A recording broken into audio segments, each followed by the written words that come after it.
Okay, so someone told you you have pelvic floor dysfunction, and now you want to find a provider who can treat that. So many times people tell me, I go to physical therapy for my shoulder or my back. I didn't know I could go to physical therapy for my pelvic floor.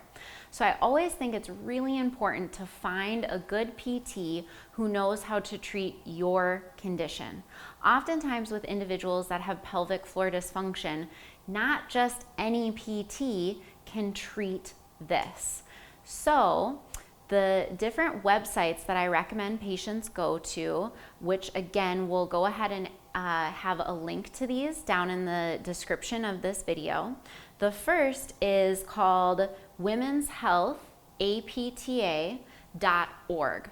So for physical therapy, we have a national organization called the American Physical Therapy Association. And within that national organization, we have a special section that focuses only on pelvic floor. So if you go to their website, you can find a provider in your area based on your zip code. And all of the other ones that I recommend will also have that as well. The next one that I like to recommend to people is through Herman and Wallace, which is a continuing education company that deals with pelvic floor continuing education. Their website is called pelvicrehab.com. So this is nice because when you go to their search engine, you know you're finding a provider who has gone through their specific training. Now there's lots of training there, so I'm going to give you some questions to ask the physical therapist in your area so you can find the right fit for you. The next one is pelvicguru.com. This is run by an excellent physical therapist. Her name is Tracy, and she does a lot of continuing education as well and is starting to develop a directory of providers that treat pelvic floor. And lastly, moveforwardpt.com. So this one is through our American Physical Therapy Association. And when you select it, you have to make sure once you put in your zip code, you have to select women's health. It's a little bit frustrating because we do treat men and women. So my guys out there, don't shy away. Just because it says women's health, we still offer care for you. So the 3 questions that I recommend my patients ask their local provider is, first, do you treat individuals with my condition?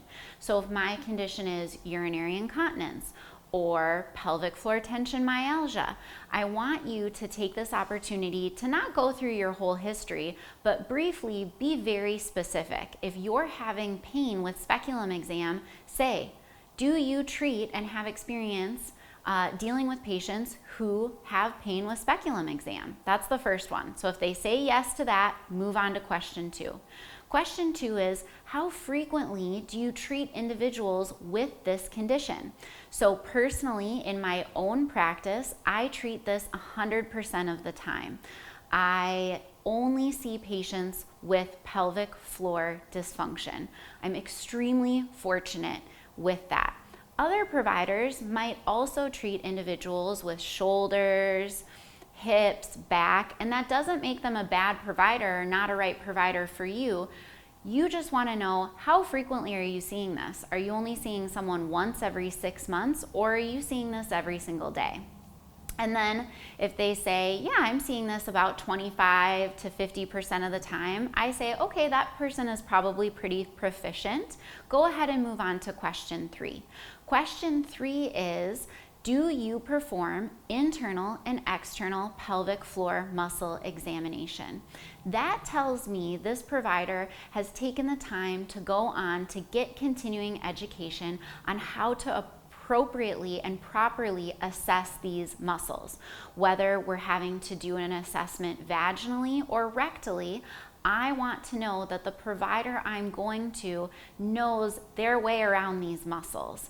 I have a video that talks about what to expect in a pelvic floor initial consultation. So go ahead and reference that if you want to know what the internal and external examination entails. But if they answer yes to question 1 and 3, and they're at least seeing patients around that 25 to 50% of the time, I think that that would be a good person for you. Also, I think it's important to note that about after 4 to 6 sessions, you should start to notice some change in your symptoms. So if you're not noticing a change, then having a frank conversation with your provider to see, are they feeling like you're not making progress forward? Because maybe that individual just isn't the right fit for you. And it's nothing that would cause any hard feelings. As physical therapists, we want to make sure that we're best serving our patients. And if I'm not getting you better, either A, maybe physical therapy isn't the right avenue, maybe you're not being compliant with your home program, maybe I'm barking up the wrong tree and need to start looking more closely at another area of your body, or maybe you just need to go to someone who has more in the 75 to 100% of the time they're dealing with people that have your issue. So please use these questions and these videos to better inform yourself to find the right fit for you so you can be successful. Thank you.